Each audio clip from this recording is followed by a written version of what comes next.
നമ്മുടെയൊക്കെ ജീവിതത്തിലെ ദൈവദൂതന്മാരെ പോലെ ചിലർ കടന്നു വരാറില്ലേ? നമ്മൾ ശ്രദ്ധിച്ചിട്ടുണ്ടോ? നമ്മൾ ചിലപ്പം നിസ്സഹായാവസ്ഥയിലിരിക്കുമ്പോൾ നമുക്ക് സ്വാന്തനമായി, നമുക്കൊരു തലോടലായി, നമ്മുടെ സ്നേഹത്തോടെ ചേർത്ത് പിടിക്കുന്ന, നമ്മളെ സഹായിക്കുന്ന ചില ഒത്തിരി മനുഷ്യർ കടന്നു വരും ഇല്ലേ? എന്ന് വെച്ചാൽ നമ്മളെ കോടീശ്വരന്മാരാകാനുള്ള പൈസ തരുന്നവരൊന്നുമല്ല, നമുക്ക് അപ്പോൾ ഒരാശ്വാസം തരുന്ന ഒത്തിരി പേര് നമ്മുടെ ജീവിതത്തിലേക്ക് വരാറില്ലേ? നിങ്ങൾ ചിന്തിച്ചു നോക്കിയാൽ നമ്മുടെ ജീവിതത്തിൽ എവിടെയെങ്കിലുമൊക്കെ അങ്ങനെ കുറേ പേര് വന്നിട്ടുണ്ടായിരിക്കും. ആരെങ്കിലും ഒരാളെങ്കിലും വന്നിട്ടുണ്ടായിരിക്കും. എൻ്റെ ജീവിതത്തിലുണ്ട് കേട്ടോ. ഞാനൊരു കൊച്ചു കഥ പറയാം. ഒരാള് ജീവിതം മടുത്ത് ആത്മഹത്യ ചെയ്തേക്കാം എന്നോർത്തോണ്ട് സാമ്പത്തികമായും എല്ലാം തകർന്ന് എല്ലാവരാലും അവഗണിക്കപ്പെട്ട് ഇനി ജീവിച്ചിട്ട് കാര്യമില്ല എന്ന് ചിന്തിച്ച് അയാള് മരിക്കാൻ വേണ്ടിയിട്ട് ഇങ്ങനെ പോയപ്പം ഒരു കൊച്ചു കുഞ്ഞ് റോഡിൽ കളിച്ചോണ്ട് നിൽക്കുക. അപ്പോൾ ആ കൊച്ചിങ്ങനെ പന്തെറിഞ്ഞു. അത് അയാളുടെ മേത്ത് പോയി കൊണ്ടു. അയാൾ ദേഷ്യത്തോടു കൂടി ആ പന്തെടുത്ത് ദൂരയിലേക്ക് ഒരു ഏറ് വെച്ച് കൊടുത്തു. അപ്പോൾ ആ കൊച്ചിങ്ങനെ നോക്കി നിന്നിട്ട് ആ കൊച്ചു ഓടിപ്പോയി ആ പന്തെടുത്തിട്ട് വീണ്ടും ഇങ്ങനെ ഉരുട്ടി വിട്ടപ്പോൾ അയാളുടെ അടുത്ത് ചെന്നപ്പോൾ ആ കൊച്ചു പുഞ്ചിരിച്ചോണ്ട് ചെന്ന് പതുക്കെ ചെന്ന് എടുത്തു. അപ്പോൾ അയാളുടെ ഉള്ളിലൊരു ചെറിയ സ്നേഹം ആ കൊച്ചിനോട് തോന്നി. ആദ്യം അത് കഴിഞ്ഞപ്പോൾ വീണ്ടും ഈ കൊച്ചു പന്ത് കളിച്ചോണ്ട് നിന്നപ്പോൾ ഇയാൾ തിരിഞ്ഞു നോക്കി കഴിഞ്ഞപ്പോൾ ആ കൊച്ചിങ്ങനെ പന്ത് പിടിച്ച് പുഞ്ചിരിച്ചോണ്ട് നിൽക്കുക. അപ്പം അയാളുടെ മനസ്സിൽ ആത്മഹത്യ ചെയ്യണം എന്നുള്ള ചിന്ത അങ്ങ് മാറി. എന്നിട്ട് അയാൾ പതുക്കെ ആ കുഞ്ഞിന്റെ അടുത്ത് വന്നു.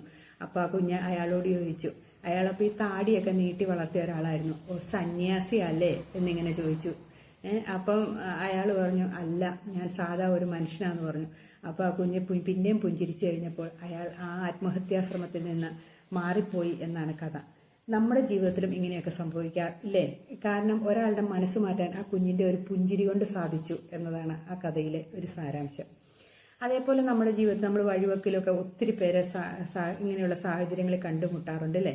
പിന്നെ എൻ്റെ ജീവിതത്തിലൊരു അനുഭവമുണ്ട്. ഞങ്ങളിങ്ങനെ യാത്ര ചെയ്യുന്ന സമയത്ത് ഞാൻ എറണാകുളത്തിന്, എൻ്റെ നാട്ടിൽ നിന്ന് ഞാൻ എറണാകുളത്തേക്ക് ജോലി സംബന്ധമായിട്ട് യാത്ര ചെയ്യുമ്പോൾ ഒരിക്കലും എൻ്റെ പേഴ്സിൻ്റെ അടി കീറി, ബാഗിൻ്റെ അടി കീറിയിട്ട് പേഴ്സ് നഷ്ടപ്പെട്ടു പോയി. അപ്പോൾ എൻ്റെ വേറെ പൈസയൊന്നുമില്ല. ഞാനപ്പോൾ ഇങ്ങനെ എന്ത് ചെയ്യും? എനിക്ക് അവിടം വരെയുള്ള ടിക്കറ്റ് ഞാൻ എടുക്കുകയും ചെയ്തു. ഇറങ്ങി കഴിഞ്ഞിട്ട് എന്നാൽ അവിടെ ഓട്ടോ വിളിച്ച് വേണം പിന്നെ ഓഫീസിലേക്ക് പോകാൻ. അപ്പോൾ എന്നാൽ ഓട്ടോ വിളിക്കണം, എങ്ങനെ പൈസ കൊടുക്കും, അവിടെ ചെന്നിട്ട് കൊടുക്കാം എന്നൊക്കെ ഇങ്ങനെ മനസ്സിൽ ആലോചിച്ച് ഇങ്ങനെ ഇരുന്ന് കഴിഞ്ഞപ്പോൾ എൻ്റെ അടുത്ത് വന്നൊരു ചേച്ചി ഇരുന്നു. ആ ചേച്ചി എന്നോട് ചോദിച്ചു, ബാഗ് കീറിയതാണോ, ബാഗ് കീറി പൈസ നഷ്ടപ്പെട്ടില്ലേ എന്നൊക്കെ ചോദിച്ചു. അപ്പം ഞാൻ പറഞ്ഞു, ഇപ്പോൾ നഷ്ടപ്പെട്ടു എന്ന് പറയുമ്പോൾ മുഴുവൻ പൈസയും പോയോ എന്ന് ചോദിച്ചു. അപ്പം ഞാൻ പറഞ്ഞു, ആ പേഴ്സ് പോയി, അതിനകത്ത് പേഴ്സില്ല, അതിനകത്ത് ATM കാർഡും അതും ഇതുമൊക്കെ ഉണ്ട് എന്ന് പറഞ്ഞത്. എന്നിട്ട് അത് ബ്ലോക്ക് ചെയ്യണ്ടേന്നൊക്കെ ചോദിച്ചു. ഇങ്ങനെ കഥയൊക്കെ പറഞ്ഞു. അപ്പോൾ പെട്ടെന്ന് ഞാൻ എന്നാ ചെയ്യേണ്ടതെന്ന് ഇങ്ങനെ ആലോചിച്ചുകൊണ്ടിരുന്ന് കഴിഞ്ഞപ്പോഴത്തേനും ആ ചേച്ചി അടുത്ത സ്റ്റോപ്പിൽ ഇറങ്ങാൻ നേരത്തെ എൻ്റെ കയ്യിലേക്ക് ഒരു 100 രൂപ എടുത്തു തന്നു. അപ്പം ഞാൻ പറഞ്ഞു, അയ്യോ വേണ്ട, ഞാൻ ഓഫീസിൽ ചെല്ലുമ്പം എങ്ങനെയെങ്കിലും മേടിച്ചോളാം എന്ന് പറയുമ്പോൾ ഇല്ല, ഇരുന്നോട്ടെ എന്നും പറഞ്ഞുകൊണ്ട് എൻ്റെ കയ്യിലേക്ക് ഏൽപ്പിച്ചു തന്നു. അതെൻ്റെ ജീവിതത്തിൽ ഞാൻ പേര് ചോദിച്ചിട്ടില്ല, എവിടെയാണ് ജോലി ചെയ്യണമെന്ന് ചോദിച്ചു, ഏത് നാടാന്ന് ചോദിച്ചിട്ടില്ല, ഒന്നും ചോദിച്ചിട്ടില്ല. പുള്ളിക്കാരി ആ പൈസയും തന്നിട്ട് ഇറങ്ങിപ്പോയി. ഇത് എൻ്റെ മനസ്സിൽ കിടക്കുന്ന ഒരു ഓർമ്മയാണ്. അങ്ങനെയും ദൈവദൂതനെ പോലെ ഓരോരുത്തരും നമ്മുടെ ജീവിതത്തിലേക്ക് വരൂല്ലേ? ഇനി എൻ്റെ ഹസ്ബൻഡിൻ്റെ ഒരു കഥ പറയാം. വണ്ടിപ്പെരിയാറ് എക്സൈസ് ഓഫീസിൽ ജോലി ചെയ്യുന്ന സമയത്ത് ബസ്സിൽ നിന്ന് യാത്ര ചെയ്യുമായിരുന്നു. അപ്പോൾ രാവും പകലും ഇങ്ങനെ ഈ ചില ദിവസങ്ങളിൽ ഇങ്ങോട്ട് തിരിച്ച് ഒത്തിരി ദൂരം യാത്രയുണ്ടല്ലോ. അപ്പം ബസ്സിൽ നിന്ന് യാത്ര ചെയ്ത് കഴിഞ്ഞപ്പോൾ ഒരു ക്ഷീണം പോലെ, ശരീരത്തിന് എന്തോ ഒരു ക്ഷീണം പോലെ തോന്നി. അപ്പം നോക്കിയപ്പോൾ കയ്യിൽ വെള്ളം എടുക്കാൻ മറന്നുപോയി.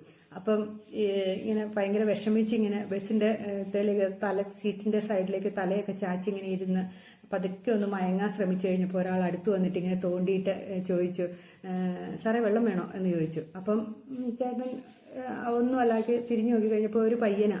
അപ്പം ചോദിച്ചു, ആ ശരിയെന്നും പറഞ്ഞ് വെള്ളം കുടിച്ചു. എന്നിട്ട് താങ്ക്സ് ഒക്കെ പറഞ്ഞ് ചേട്ടൻ അവിടെ ഇരുന്ന് കഴിഞ്ഞ് ഇച്ചിരി നേരം കഴിഞ്ഞപ്പോൾ ആ പയ്യൻ, ചേട്ടനൊന്ന് കണ്ണങ്ങടച്ചു. തുറന്നു കഴിഞ്ഞപ്പോഴത്തേനും ആ പയ്യൻ ബസ്സിൽ നിന്ന് ഇറങ്ങിപ്പോവുകയും ചെയ്തു. അങ്ങനെയും നമ്മുടെ ജീവിതത്തിലൊക്കെ ഒത്തിരി പേര് സംഭവിക്കാറില്ലേ? നിങ്ങളൊന്ന് ഓർത്ത് വയ്ക്കുക, നമുക്ക് ആ സമയത്ത് ഒരു രക്ഷയായിട്ട് എത്തുന്ന ഒത്തിരി പേര്. അപ്പോൾ എൻ്റെ ഹസ്ബൻഡ് എന്നും പറയും, ഭയങ്കരമായ ക്ഷീണമായിരുന്നു, ഒരു ശകലം തൊണ്ടയൊക്കെ ഇങ്ങനെ വരളണ പോലെ തോന്നുന്ന ഒരവസ്ഥയായിരുന്നു എന്ന് ഇങ്ങനെ പറഞ്ഞ് ഞാൻ കേട്ടിട്ടുണ്ട്.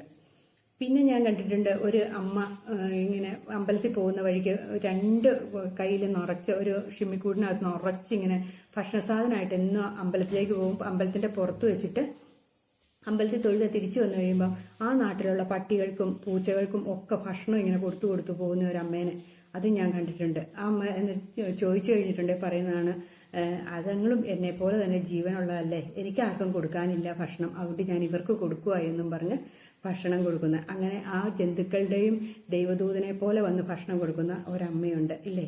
നിങ്ങളത് ചിന്തിച്ചു നോക്കിയേ. നമ്മുടെ ജീവിതത്തിലൊക്കെ ഇങ്ങനെ ഒത്തിരി പേര് കടന്നു വന്നിട്ടുണ്ടായിരിക്കാം, ഓരോ സമയത്തും നമ്മളെ സഹായിക്കുന്നവരായിട്ട്. ഈ ചെറുതും വലുതുമായ കാര്യങ്ങൾ ഇഷ്ടം പോലെ സഹായിച്ചിട്ടുള്ളവർ കാണും ഇല്ലേ? ഒരിക്കൽ അമ്പലത്തിൽ വെച്ച് പിന്നെ എൻ്റെ മോൻ്റെ മാല നഷ്ടപ്പെട്ടു. കുഞ്ഞു മാലയാട്ടോ, 1 പവന് 1.25 പവനൊക്കെ ഉള്ള ഒരു മാല, കുഞ്ഞല്ല, ഇന്നിപ്പോൾ നല്ല വിലയുണ്ട്. അന്ന് ഈ കൊച്ചിൻ്റെ കുഞ്ഞു മാലകളല്ലേ, അപ്പം അതെങ്ങനെ നഷ്ടപ്പെട്ട് കഴിഞ്ഞപ്പം ഉത്സവത്തിൻ്റെ ഇടയ്ക്കായിരുന്നു.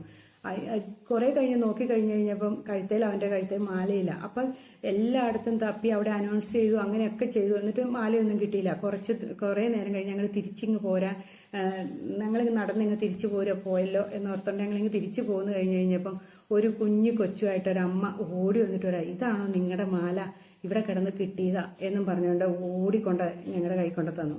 അപ്പം ഞങ്ങൾ പിന്നെ അനൗൺസ് ചെയ്യുന്ന സ്ഥലത്ത് എന്ന് പറഞ്ഞു, ഓഫീസിൽ എന്ന് പറഞ്ഞു, ഞങ്ങൾക്ക് മാല തിരിച്ചു കിട്ടി, ഇവിടെ കിടന്ന് കിട്ടിയെന്നും പറഞ്ഞുകൊണ്ട്.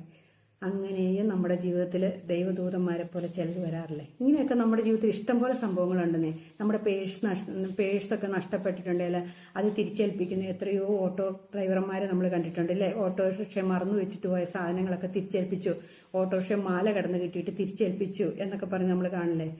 ഇതൊക്കെയാണ് ദൈവദൂതന്മാർ എന്ന് വേണമെങ്കിൽ പറയാല്ലേ. ഇങ്ങനെ ഒത്തിരി സമയങ്ങളിൽ നമുക്ക് ഏതെങ്കിലും അവശ്യഘട്ടങ്ങളിൽ നമ്മളെ സഹായിക്കുന്ന ഒത്തിരി പേര് നമ്മുടെ ജീവിതത്തിൽ വന്നുകൂടും. നമ്മളെ ഏത് പ്രതിസന്ധിയിലും നമുക്ക് സാന്ത്വനമായിട്ട് തന്നെ ഒത്തിരി പേര് നമുക്ക് കാണാൻ പറ്റും. ഇല്ല, നമ്മുടെ ജീവിതത്തിൽ ഓരോ സമയത്തും നമ്മളിങ്ങനെ ചിന്തിച്ചു നോക്കിയിട്ടുണ്ടെങ്കിൽ അങ്ങനെ ഒത്തിരി പേരെ കുറിച്ച് പറയാൻ നമുക്ക് സാധിക്കും ഇല്ലേ? ചിലർ വിശന്ന് വലഞ്ഞ് ഇരിക്കുന്നവർക്ക് ഒരു നേരത്തെ ഭക്ഷണം കൊണ്ട് കൊടുക്കുമ്പോൾ അവരുടെ സന്തോഷം നമ്മളൊന്ന് കണ്ടിട്ടുള്ളതല്ലേ? ഞാൻ ഓർക്കണ്ട, ഇറങ്ങിയിട്ട് നടന്നു വരുമ്പോൾ ഈ പയ്യൻ എൻ്റെ ആരോഗ്യം ചിരിച്ചു കാണിച്ചു, ഞാനും ചിരിച്ചു. കുറച്ചു നേരം കഴിഞ്ഞപ്പോൾ ഈ പയ്യൻ എൻ്റെ പുറകെ വന്നിട്ട് ചോദിച്ചു, ചേച്ചി എനിക്കൊരു 20 രൂപ തരാമോ എന്ന് ചോദിച്ചു. അപ്പം ഞാൻ പറഞ്ഞു തരാമെന്ന് പറഞ്ഞ് ഞാൻ പൈസ എടുത്തു കൊടുത്തു. നേരെ അത് ആ ഹോട്ടലിലേക്ക് കയറി. അപ്പം ഞാൻ തിരിച്ചു വന്നു. ഇത് എന്നെ എടുക്കണമെന്ന് അറിയാൻ വേണ്ടിയിട്ട് ഞാൻ നോക്കി കഴിഞ്ഞപ്പോൾ അവൻ ഫുഡിന് ഓർഡർ ചെയ്തിട്ട് അവിടെ ഇരിക്കുക. എന്നെ കണ്ടപ്പോൾ ഒരു പുഞ്ചിരി ഇരിച്ചു. ഞാൻ എന്നിട്ട് തിരിച്ചു ചെന്നിട്ട് അവന് ഒരു 50 രൂപയും കൂടെ കൊടുത്തിട്ട് ഞാൻ തിരിച്ചു പോയി. കാരണം അവൻ്റെ പൈസ തികഞ്ഞില്ല. അവൻ പറഞ്ഞ് അവന് ഫുഡ് മേടിക്കാനുള്ള പൈസ തികഞ്ഞില്ല, 20 രൂപയും കൂടെ കുറവുണ്ടായിരുന്നു, അതുകൊണ്ടാണ് അവൻ 20 രൂപ ചോദിച്ചത് എന്നാണ്. ഇതൊക്കെ ഞാൻ പലപ്പോഴും എൻ്റെ ഒരു കർമ്മത്തിൻ്റെ നല്ല കർമ്മത്തെപ്പെടുത്തുന്ന ഓരോ കാര്യങ്ങളാണ്. ഞാൻ നിങ്ങൾക്ക് ഇങ്ങനെ ഒരു വീഡിയോ ആയിട്ട് ഇട്ടുവെന്നേ ഉള്ളൂ കേട്ടോ. എങ്കിലും നമ്മുടെ ജീവിതത്തിൽ ഇങ്ങനെയുള്ള ഒത്തിരി അനുഭവങ്ങൾ, ഒത്തിരി കാര്യങ്ങൾ ചിലപ്പോൾ കാണും. ആലോചിച്ച് നോക്കിയേ, ഓരോരുത്തരും ആലോചിച്ചിട്ട് കമൻ്റ് ഇട്ട് നോക്കണേ. നമുക്കറിയാൻ പറ്റും എന്തോരം പേർക്ക് ഇങ്ങനത്തെ അനുഭവങ്ങൾ ഉണ്ടായിട്ടുണ്ടെന്ന്. ശരി, ഓക്കെ.